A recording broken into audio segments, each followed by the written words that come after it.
menyuguhkan kepada kita jalan keselamatan.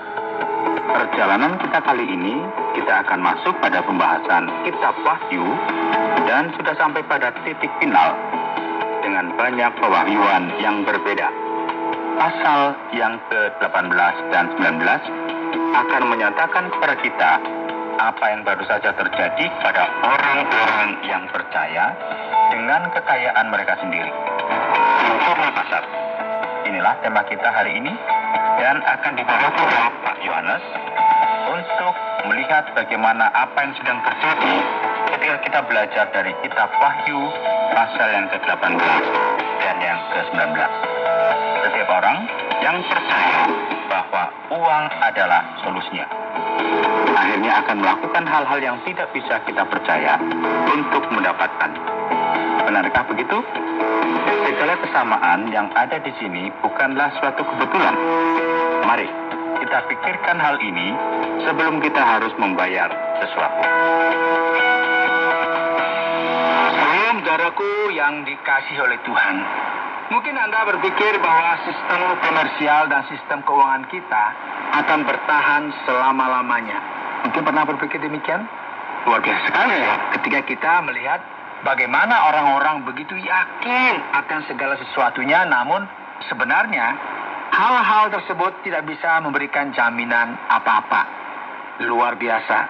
Babylon yang terkenal ini, pelacur besar yang memiliki tanda sebagaimana yang disebutkan di sini dalam Kitab Wahyu pasal 18 yang dikaitkan dengan pasar.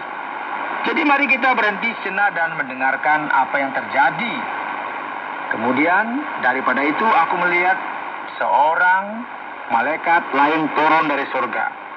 Ia mempunyai kekuasaan besar dan bumi menjadi terang oleh kemuliaannya. Dan ia berseru dengan suara yang kuat, katanya, sudah rubuh Babel, kota besar itu.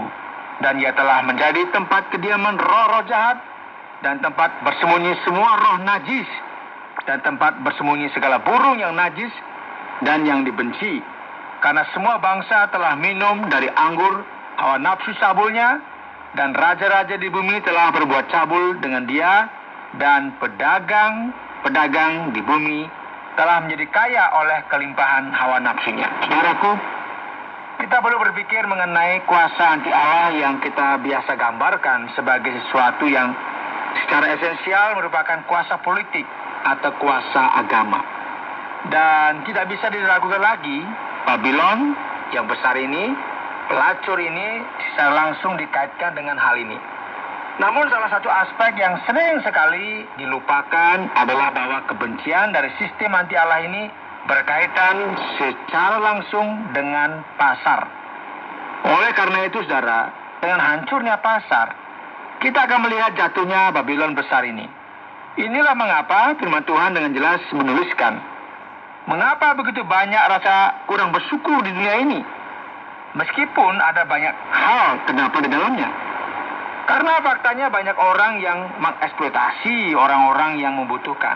Ada banyak sekali orang yang hidup dalam kemewahan dan kemegahan, sementara jutaan orang, bahkan miliaran orang hidup dalam kondisi yang kurang berada. Firman Tuhan dengan jelas menyatakan kepada kita sekali lagi bahwa Alkitab sangatlah benar ketika mengatakan bahwa cinta akan uang adalah akar dari segala kejahatan. Dan di sini kita melihat dari kehancuran besar, keruntuhan besar, pasar yang kolap, hancurnya pasar secara total, dan setiap orang menjadi takut.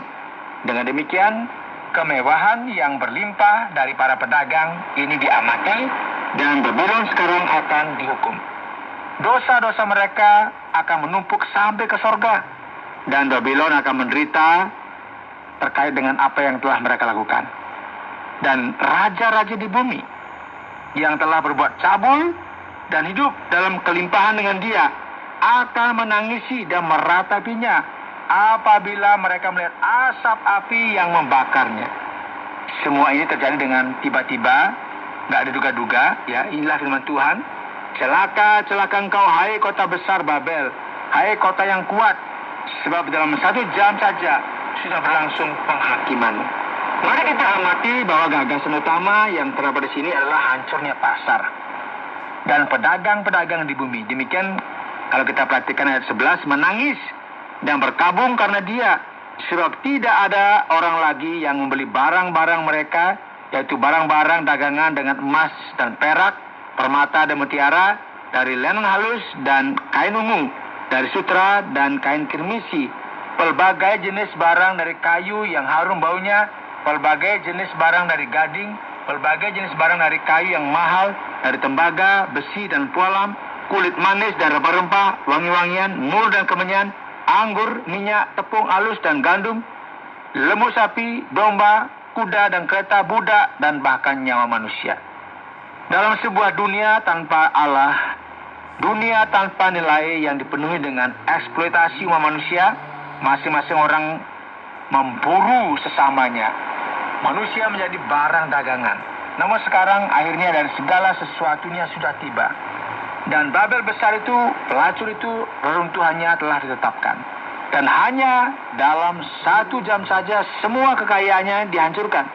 Dan ini setelah kejahatan yang sedemikian rupa, eksploitasi yang sedemikian rupa, setelah sedemikian banyak kejahatan yang dilakukan melawan umat manusia, maksudnya melalui proses yang jahat ini. Sekarang kita perhatikan apa yang terjadi. Akhirnya tiba waktu penghakiman ilahi. Dan inilah mengapa firman Tuhan berkata, saudara, celaka, celaka kota besar yang berpakaian lenan halus, dan kain ungu, dan kain kirmisi, dan yang dihiasi dengan emas, dan permata, dan mutiara, sebab dalam 1 jam saja kekayaan sebanyak itu sudah binasa. Wow, bisa dibayangkan, saudara, bangkrut. Dan setelah memberikan konfirmasi terkait dengan kehancuran ini, kita melihat bagian yang lain, saudara. Bersukacitalah atas dia, hai sorga, dan kamu, hai orang-orang kudus, rasul-rasul dan nabi-nabi, karena Allah telah menjatuhkan hukuman atas dia karena kamu. Saudaraku, kita perlu berhati-hati. Ada banyak sekali orang yang tidak memiliki kesadaran, yang tidak berpikir tentang konsekuensi, yang melakukan segala sesuatu untuk mengeksploitasi orang-orang yang lemah dan yang membutuhkan. Kejatuhan mereka akan terjadi sekejap saja, sehingga mereka tidak akan memiliki waktu lagi untuk meringankan sakit mereka ketika kehancuran mereka tiba. Semua dosa akan dihukum dan segala yang jahat akan dihakimi oleh Allah, dan sekarang waktunya untuk merayakan. Apa yang terjadi? Dan suara pemain-pemain kecapi, dan penyanyi-penyanyi, dan peniup-peniup seruling, dan sangkakala tidak akan kedengaran lagi di dalamnya, dan seorang yang ahli dalam sesuatu kesenian tidak akan ditemukan lagi di dalammu, dan suara kilangan tidak akan kedengaran lagi di dalammu, dan cahaya lampu tidak akan bersinar lagi di dalammu, dan suara mempelai laki-laki dan pengantin perempuan tidak akan kedengaran lagi di dalammu, karena pedagang-pedagangmu adalah pembesar-pembesar di bumi. Oleh ilmu sihirmu semua bangsa disesatkan. Namun kini semua orang kaya ini, semua orang yang hidup dalam kelimpahan dan dengan aroma yang indah ini akan dihina. Dan di dalamnya terdapat darah nabi-nabi dan orang-orang kudus, dan darah semua orang yang dibunuh di bumi. Saudaraku, ini merupakan sesuatu yang mengerikan, ya. Namun banyak sekali orang, populasi yang ada di dunia hari ini yang hidup dalam kesedihan, sementara sebagian kecil dari mereka hidup dalam apa? Kemewahan. Dan banyak dari orang-orang ini menyebut diri orang Kristen.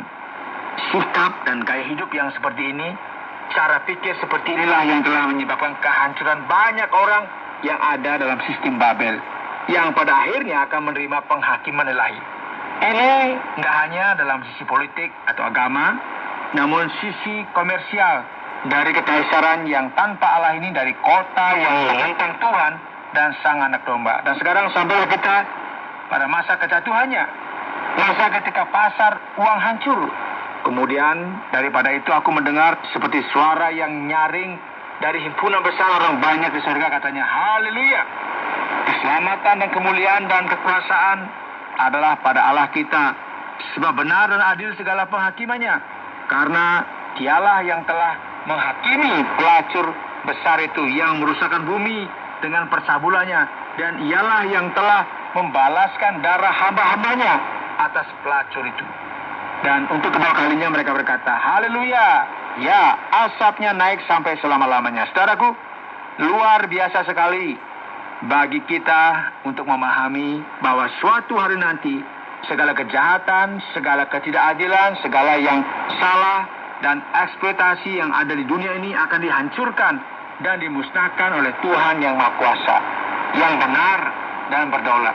Nah, kitab Wahyu menuliskan, dan ke-24 tua-tua dan ke-40 makhluk itu tersungkur dan menyembah Allah yang duduk di atas tahta itu, dan mereka berkata, amin, haleluya. Maka kedengaranlah suatu suara dari tahta itu, pujilah Allah kita, hai kamu semua hambanya, kamu yang takut akan Dia, baik kecil maupun besar. Lalu aku mendengar seperti suatu himpunan besar orang banyak, seperti desau air bah, dan seperti deru guru yang hebat, katanya, haleluya, karena Tuhan Allah kita yang Maha Kuasa telah menjadi Raja.